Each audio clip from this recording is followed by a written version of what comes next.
The New York Giants have lost 4 out of their last 5 contests against the Pittsburgh Steelers. Can the G-Men snap a 3-game losing streak against a Russell Wilson-led Steelers team?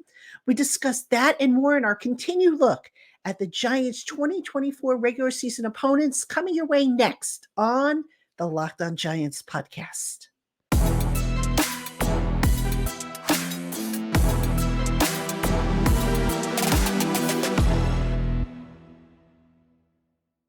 Today's episode of the Locked On Giants podcast is brought to you by FanDuel. Make every moment more. As playoffs wind down, the sports stop sporting like we want them to. But this summer, FanDuel is hooking up all customers with a boost or a bonus daily. That's right, there's something for everyone, every day, all summer long. Visit FanDuel.com/lockedon to get started. Hello, New York Giant fans, and welcome to another edition of the Locked On Giants podcast, part of the Locked On Podcast family, your team every day.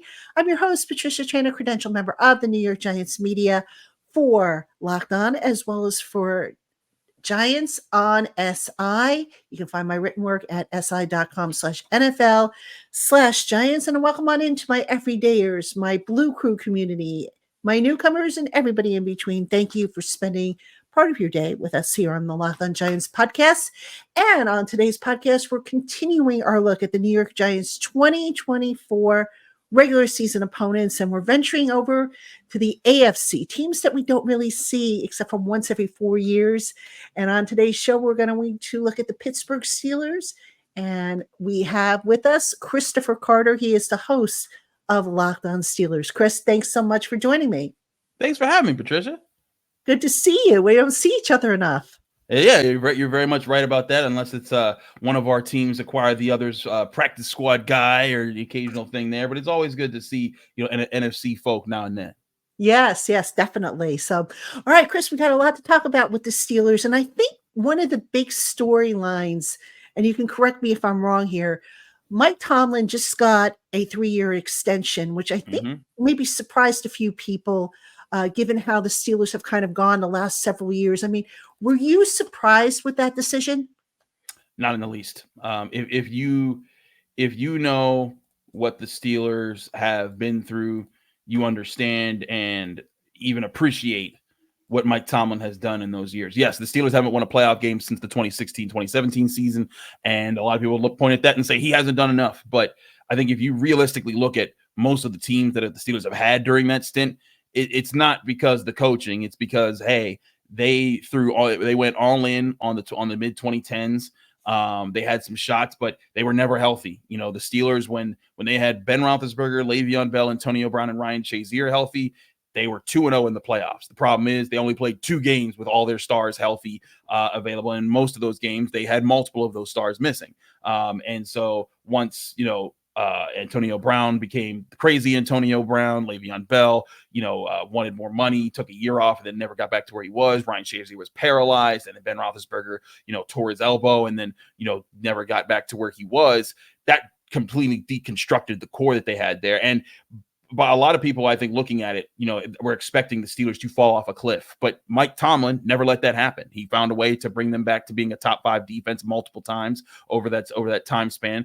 Added pieces like T.J. Watt, Minkah Fitzpatrick, kept pieces like Cam Hayward, and throughout all of that, they have made the playoffs 3 of the last 4 years. They still have not had a losing record. In fact, they've had a winning record in 4 out of the last 5 years. They've only gone 8-8 once. So this is a team where I think that everyone who's been around this organization respects and understands that Mike Tomlin is the reason the Steelers have not fallen off and gotten a top 5 or a natural top 10 pick. And now they're here, and certainly they've had bumps in the road. Kenny Pickett didn't work out, and they're doing things there. But I think it's another sign that the Rooneys, the owning family of the Steelers, and the organization itself, they understand that Mike Tomlin is very much the captain that you want leading your ship. And of course, Mike hasn't been afraid to make coaching changes. I know there was that time when he shook things up at the offensive coordinator position, bringing in guys and not afraid to pick up the guys by the bootstraps if they need to. Absolutely. The Steelers let go of Matt Canada, who basically the whole country was, chanting on the Pat McAfee show for the Steelers to let go last year. But they brought in Arthur Smith, who, recently was let go from the Falcons from being a head coach. And some people say, well, he didn't use Bijan Robinson that well, or Drake London that well, or Kyle Pitts that well. But the Steelers aren't concerned what he did as a head coach. They look at what he's done as an offensive coordinator. And if you look at Derrick Henry's 2 most productive years in the NFL, they were when Arthur Smith was his offensive coordinator. He designed an offense that was suitable for the run game, that worked with him, that worked with Ryan Tannehill, and made the Titans serious contenders because their offense was that good. And I think that with the Steelers, when you see what they have and maybe the best 1-2 running punch at running back in the NFL in Najee Harris and Jalen Warren, they've invested a lot into their offensive line. You see, even without switching to an Arthur Smith offense yet, in the last 10 games of the season, when Broderick Jones, their first round pick from last year, became a starter at offensive tackle, in those last 10 games of the season, they had the second most rushing yards per game in the NFL, only behind the Ravens in that time span. They were able to run the ball last year. I think they'll be able to run the ball a lot more efficiently this year, especially with the reinvestments they've made, getting Troy Fautanu at tackle, adding to Broderick Jones as well as Zach Frazier. The offensive line will be better. The offense will be constructed better. And I think you'll have better quarterback play with Russell Wilson or Justin Fields, but most likely Russell Wilson over a Kenny Pickett, Mitch Trubisky, Mason Rudolph medley. I want to get to Russell Wilson in just a minute, but I want to ask you, what have you noticed in Arthur Smith's offense that is noticeably different than what they ran before? And does it better fit the personnel that the Steelers have? First, it absolutely does better fit the Steelers personnel. I can tell you, Patricia, when I was in the Steelers locker room last year and it was November and we were asking, what's the identity of the Steelers offense? And they'd be like, we don't know. Like, it's honestly, we're getting by, man. We're trying to make it happen. There's not only going to be, there is an identity right now. The Steelers offense is, we're going to be more physical than you. We're going to run it down your throats. We're going to throw it. We're going to have, we're going to outsmart you here and there. But the big bread and butter of this offense is going to be that it's going to be physical. It's going to be athletic. It's going to run the ball and then call play action and play off of that.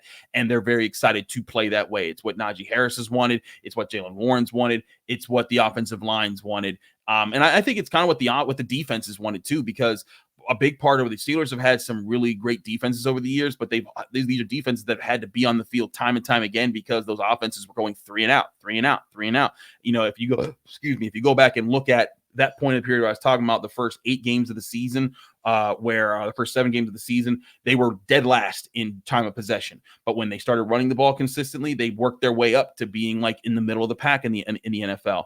And that, to me, that is another sign of like they want to be a top time of possession team that runs the ball, throws the ball efficiently, and possesses the ball, and that still leans on its defense to be the best part of the team, but that gets the job done. So I think that you're going to see a team that loves to run the football, that loves to be physical. And Mike Tomlin, I think this fits the bill of when he came into the league, he adopted a team that didn't have a dominant run game, but an okay offense and a great defense. I think the Steelers defense has the potential to be great. And I think the offense has the potential to be even better than okay, maybe even as good as I'd say solid, like middle of, just like slightly above the middle of the pack in the NFL. The Steelers brought in Russell Wilson to be their quarterback. Russell Wilson, having his struggles out in Denver, didn't really work out. Why do you think the Steelers felt that Russell Wilson gives them the best chance to win?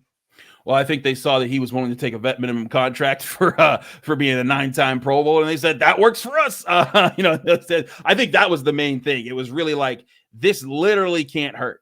Now, the interesting thing was when they signed Russell Wilson, the Steelers legitimately believed that Kenny Pickett would stand back and respect Russell Wilson's, tenure in the NFL and be a willing backup again. And Kenny Pickett obviously didn't want to have to go through that again. And to be fair, Kenny Pickett paid his dues. Like he was a backup, throughout his first training camp. He earned the starting spot, had several game-winning drives, and there was always flashes of potential, but never even a complete game to really look at for Kenny Pickett to say, oh man, if he puts it all together, that's what it could look like in the NFL. And I think that's what the Steelers wanted to do. They wanted a complete reset on offense. And they didn't have a bona fide face or leader of the offense. Najee Harris sometimes was that, sometimes it was Kenny Pickett, sometimes it was Pat Fryermuth, sometimes it was, whoever was just the hot guy that day.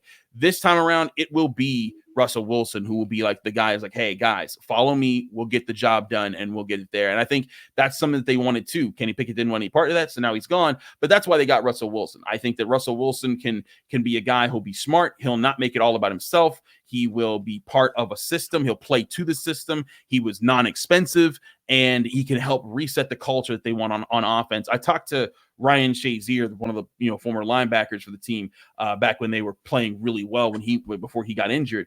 And one thing we talked about was how from you go back to as far as like 2000, there has been a series of alphas, a series of leaders on the defensive side of the ball from the Steelers, from Casey Hampton to James Ferrier to Troy Polamalu to James Harrison to Lawrence Timmons to Ryan Shazier to Cam Hayward, and then today with TJ Watt and Minka Fitzpatrick. It's been a constant stream of there's somebody on this team that's an elite player that commands the respect of everyone else on defense. And for a while, they had that on offense. They had Ben Roethlisberger. They had Marquise Pouncey. They had David DeCastro.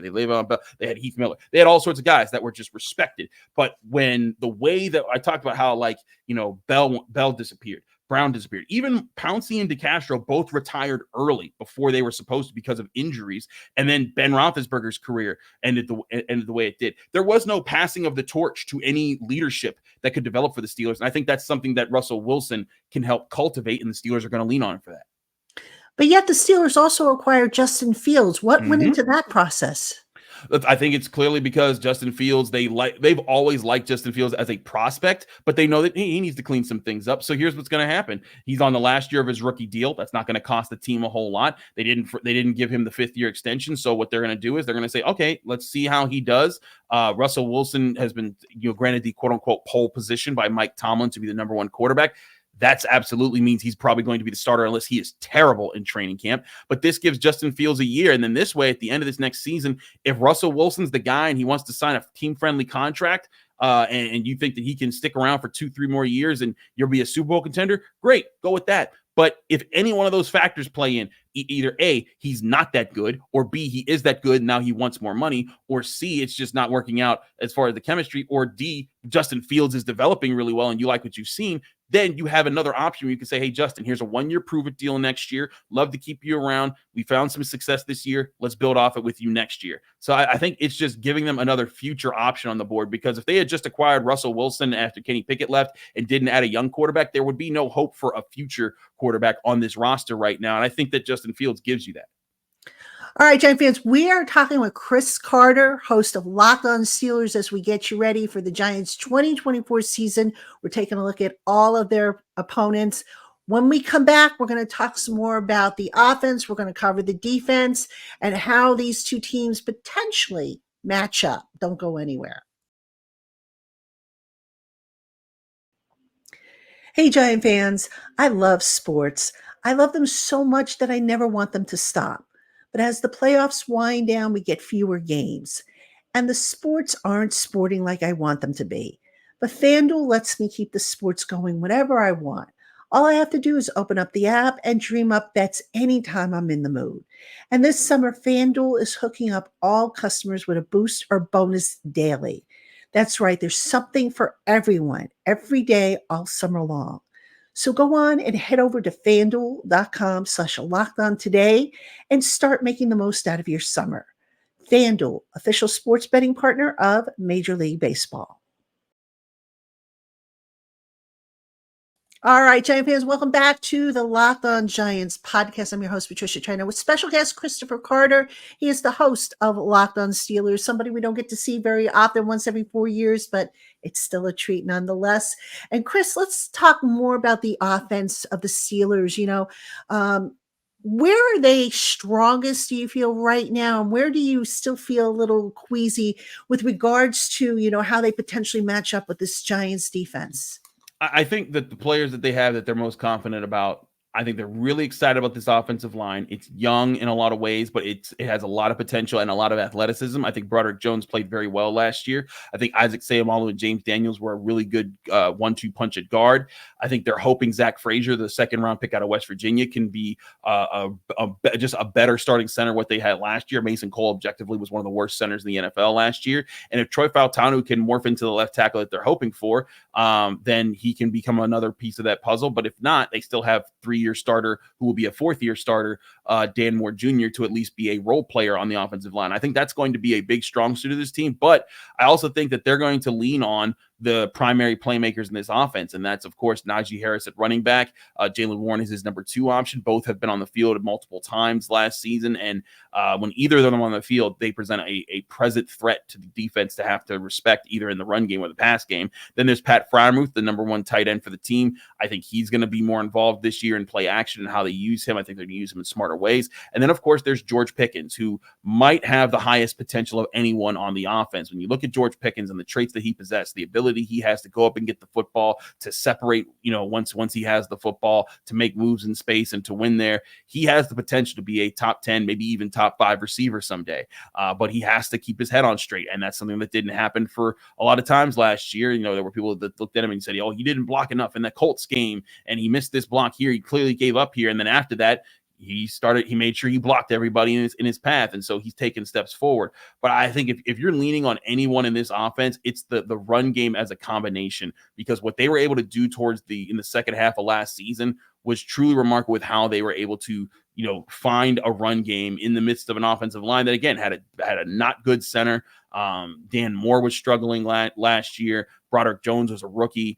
And there was no pass game to really make opponents fear anything else. Like when they were running the ball, oftentimes they were running into the teeth of the defense because the defense knew that they were trying to run the ball. But this year, I think with Russell Wilson, he'll balance it out a little bit better, and that group will be able to, I think, eat a lot better when they're on the field. I know it's still early, but have the Steelers identified who their wide receiver 1, wide receiver 2, and 3 are going to be, or is that still kind of up in the air? I'd say it's still up in the air because I do think the Steelers are serious trade partners for someone out there in the NFL. In fact, that's something that we've talked about a lot on Locked On Steelers podcast all throughout this offseason period. George Pickens looks like a potential number 1, but a definite number 2. Like, he's a guy that if they went and got, say, Brandon Ayuk, that's the name that everyone's throwing out all the time because of, he's on viral video TikToks and everything like that, complaining about the Niners. But if the Steelers went and got a Brandon Ayuk, Ayuk would be 1, Pickens would be 2. That's that. But as things stand right now, George Pickens is the number 1 wide receiver. I think the number 2 right now, it would fluctuate between Calvin Austin, who was a 4th-round pick from the same year as George Pickens. Didn't play his rookie year because he got injured. Last year, I think we saw glimpses of him. He's a speedster, a smaller guy who can get open, who can make people miss. And if he makes you miss and there's not a person in front of him, he can score very quickly. The Steelers even saw that a bit last year with a couple plays that he made. But then there's also guys that they've added like Van Jefferson, who has played in Arthur Smith's offenses before. They added Cordero Patterson. I think what the Steelers are looking at is they're going to see how things look in training camp. They're going to see who's playing the best in practices. And then if they feel like, and there's also Roman Wilson, by the way, the receiver out of Michigan they drafted in the 3rd round, who I think has a high potential, but certainly has a learning curve to fight through right there. But if they look at those 3, especially Wilson, Austin, and Pickens, and they feel like there's not a 1-2 in there, there's more like a 1 and blank or a 2 and blank, they'll make a trade based off of that. And I think that they might go get a guy like maybe like a Cortland Sutton, someone that won't cost them too much in trade capital like a Brandon Ayuk would, to bring them in for a short term and then figure out what happens after that. But to answer your question, right now, as of today, George Pickens is the team's number 1 wide receiver. They're working on him to see that he actually plays like a number 1 receiver and acts like a number 1 wide receiver. But everything else up after that, I think is still way up in the air. Yeah, I asked that because for the Giants right now, their defensive secondary, kind of a question mark. They've got Deontay Banks, who's cornerback 1, Cordell Flott penciled in as cornerback 2. Got to see more from that group. And of course, they lost Xavier McKinney. So potentially, Hey, don't be dissing my man Jason Pinnock like that. He's still out there. He didn't let me finish, but it's still a question mark. But that defensive secondary, still a question mark. So obviously whenever you've got a good receiver group going against that, it's like, okay, how are they going to fare? The good news is they got Jerome Henderson, it was like the best kept secret, I think, in the NFL, their defensive backs coach. So, all right, speaking of defense, what's going on with Cam Hayward? Cam Hayward. I think Cam Hayward's looking for one last deal. He said he wants to be a Steeler for life, and there's been questions on Twitter and, oh my gosh, and Cam Hayward might leave. Cam Hayward is Mr. Steeler. Like, this is a guy born and raised in Pittsburgh. I literally played Little League baseball with this guy. Like he is a Pittsburgher for life. His dad played for the University of Pittsburgh. He was drafted by the Steelers. He's been a captain on the Steelers for a very long time. When Franco Harris, the guy who caught the immaculate reception, when he passed away just days before they were going to retire his jersey the other season, Cam Hayward was the guy that led the team out of the tunnel carrying the flag that said number 32 for Franco Harris. So, like, I don't think they're going to let that guy slip away. I think it's about meeting somewhere in the middle. I think Cam Hayward, he's a $22 million cap hit this year. He's a 35-year-old defensive tackle. Last year, he was hurt for pretty much the entire season. He was able to play through it for the second half of the season. But that's a big question the Steelers have is, can a 35-year-old defensive tackle get back to playing where he was? Because each of the 2 years before that, he had 10-plus sacks in those years as an interior defensive lineman. Cam Hayward thinks he can get back to that. The Steelers are like, got to see it before you pay for it. I think the Steelers are going to assess how things go in this season, or not in this season, in this training camp. And if they feel like Cam Hayward's healthy, I think there will be a resolution found where they keep him here for the remainder of his career, or at least for another year or two, added on to what he already has. And then if he wants to keep playing, then they revisit that later. Where is the Steelers' defense most vulnerable right now? Ooh, that's a good question. I think at the second cornerback spot, I think Joey Porter Jr. is going to be a very good number one corner. I think Dante Jackson has the potential to be a good number two corner, but we need to see it in the Steelers defense. But honestly, this Steelers defense shored up a lot of the things that I thought would be weaknesses on this team through free agency and through the draft.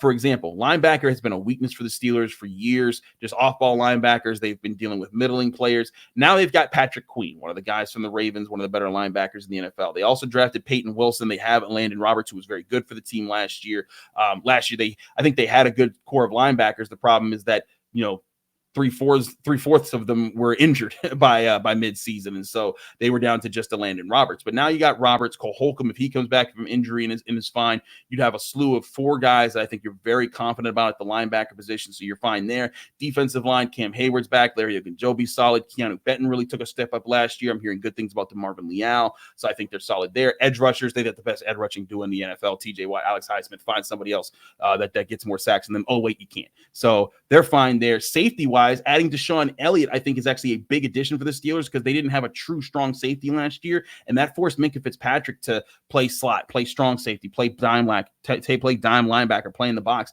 Now, with Patrick Queen and Deshaun Elliott and all these guys they've added, they don't have to do that anymore. Minkah Fitzpatrick can go back to playing the ranging free safety. When I asked him about that, he called that, hey, that's Minkah ball. That's what we want to play. And Terrell Austin, the defensive coordinator, said, yeah, we tried to overcompensate for our weaknesses, and that cost Minkah last year. And we're going to put him in a position where he's going to lead the NFL in interceptions again, like he did 2 seasons ago when he had 6. So when I say all that, what I look at Dante Jackson. I don't know what we're going to see with Dante Jackson. I think that he had some good years with the Panthers, but then last year was really rough. And just like last year was really rough for Cameron Sutton, who they also re-signed. And I don't think that there's a ready number 2 guy who has proven on the rosters, guys that people hope to develop, like Corey Trice and Darius Rush, guys who are in their second years in the NFL and were late round draft picks. But they're not solid things. So if I'm a team and I'm looking to pick on something with the Steelers, it's the number 2 cornerback spot.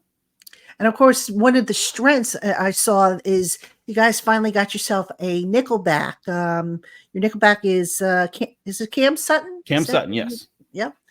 That was a big question mark, I think, coming in, but he's kind of established himself in that regard. Now, when you look at based on what you know about the Giants offense, I mean, where do you see the marquee matchup between these two teams, offense versus the Steeler defense? Ooh, that's a good question. I think that Daniel Jones's ability to use his legs is always dangerous. I think that that's certainly something that's there. I honestly, I'm very curious about how the Giants look with, the Waller situation and how that's played out. When it comes to defense versus offense, I think that if Daniel Jones can use his athleticism to kind of create plays there, that could end up being a problem. But the Steelers are also very good at defending that because they defend Lamar Jackson every year, and Lamar Jackson has not beaten the Steelers as a starter since 2019. And that was against a third-string undrafted rookie quarterback who they still took him to overtime with. So if I'm looking on defense, I'm not as concerned there. I'm more so looking at the Giants defense, and I'd be concerned about Brian Burns, Dexter Lawrence, the guys up front. Can they get after the quarterback? Can they make, Thibodeau, can they make problems for Russell Wilson in the backfield? And if you see the Giants able to get pressure and kind of ruin things, that could, I think, slow things down there. If guys like Okereke and Micah McFadden, if they can, help stuff the run, I think those are all serious things that could get in the Steelers' way and slow up what they're trying to do on offense. So if I was to pick anything, I would say the potential for the front of the Giants to be disruptive and to stop the Steelers from playing the bully ball that they want to play with this younger offense. All right, we're talking with Christopher Carter of Locked On Steelers as we break down the Steelers whom the Giants will face in that Week 3 to Week 8 Murder's Row. When we come back, we're going to find out a little bit about some of the Steelers newcomers and how they might factor into the equation. So don't go anywhere. This episode is sponsored by BetterHelp. Do you ever find yourself comparing your life to those you see on social media? Comparison is the thief of joy, and it's so easy to envy other people's lives. It might even look like they have it all together on their social media channels, but in reality, they probably don't. Therapy can help you focus on what you want to be instead of what others have so that you can start living your best life. And if you're thinking of starting therapy, give BetterHelp a try. It's entirely online and designed to be flexible and suitable to your schedule. Fill out a questionnaire to get matched with a licensed therapist. And if you find your assigned therapist isn't a match, switch it anytime for no additional charge. So go on and stop comparing and start focusing with BetterHelp. Visit betterhelp.com/lockedon today to get 10% off your first month. That's BetterHelp, HELP.com/lockedon.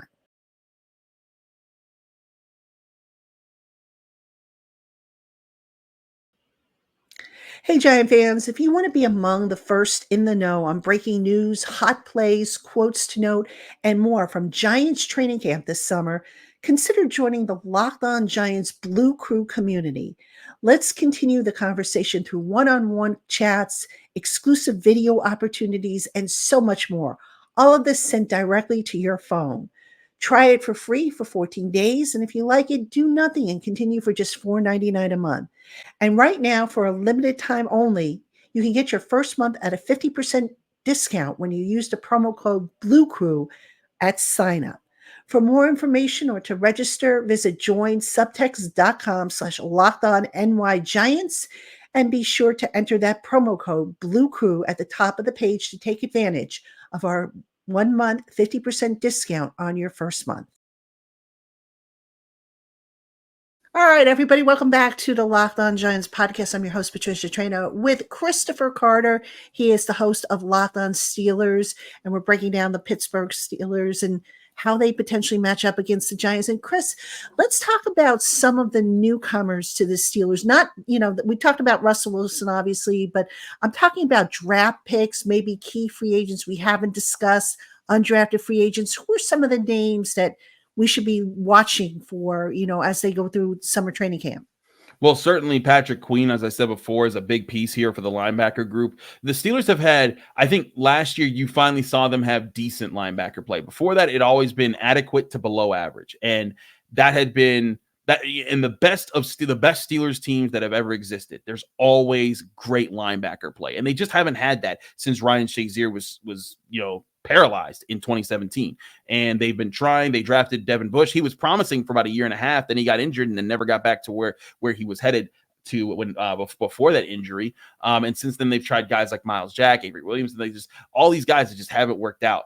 But last year, they found something with Landon Roberts. I think Cole Holcomb was playing well before he got injured. Then they went and signed Patrick Queen, which I think is a huge addition for them. He'll help against the pass. He'll help against the run. He'll help as a leader.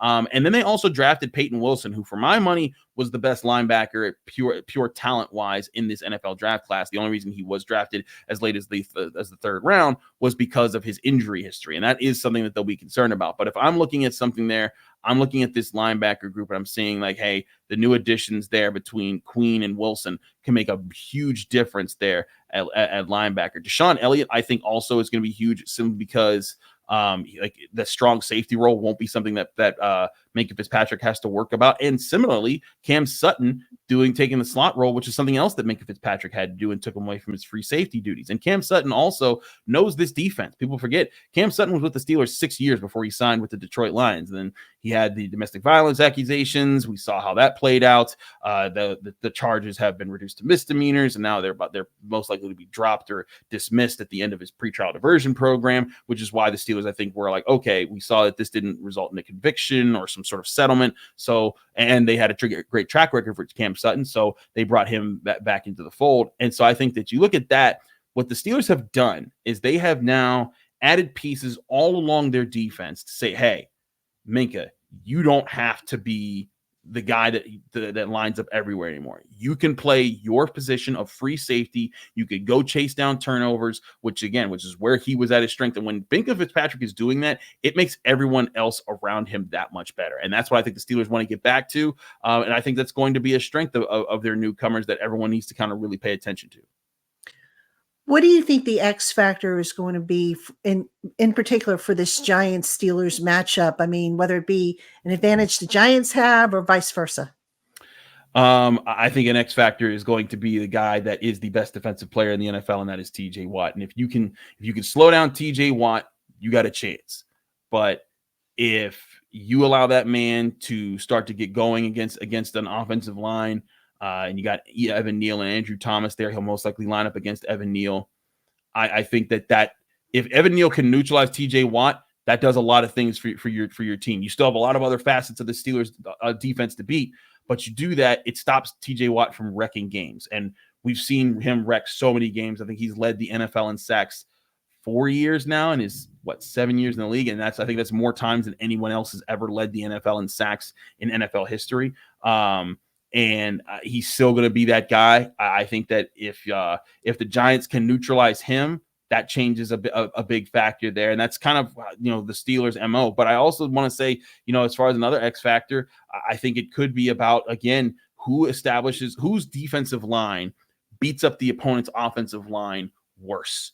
Because if the Giants are able to tame the Steelers' offensive line, make things hard on them and keep them from running, that's going to slow down the Steelers' offense. That's going to slow down the pace that this whole team was built around. But vice versa, if the Steelers beat up the Giants' offensive line, you're going to have a quarterback in Daniel Jones running for his life. You're going to have a run game that doesn't have Saquon Barkley to kind of do amazing things anymore. Yes, you have Devin Singletary, but I think it's going to be about whose defensive front is nastier and meaner at the point of attack comparatively to the offensive line they're facing. That margin of victory at the line of scrimmage, I think that will determine the victor of this game. Yeah, I got to admit that that potential Evan Neal, TJ Watt matchup scares me. Evan Neal has struggled. He's coming off of an ankle injury. The hope is that new offensive line coach Carmen Brasillo can get him fixed.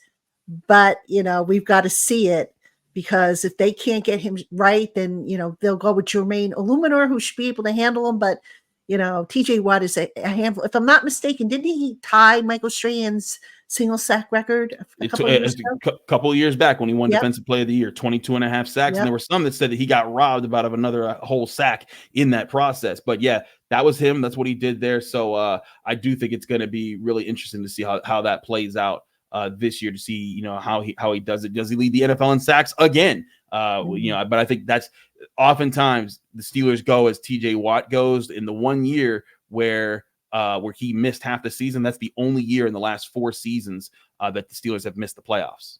It's interesting. Usually you would think it would be an offensive player, but defensive player. Shows you how much that they rely on him. Mm-hmm. Chris, great stuff. I appreciate you coming on, breaking down everything Steelers. We will see you when we do the crossover later in the year. He is Christopher Carter, host of Locked On Steelers. Please, everybody, check out his show as well as all the shows we have. We have college, Major League Baseball, hockey, basketball, you name it, we've got it. And the hosts do such a great job. So give them a little love if you have time. And speaking of which, thank you for spending some time with us here on Locked On Giants. For Christopher Carter, I'm Patricia Traina. Giant fans, we'll see you again tomorrow.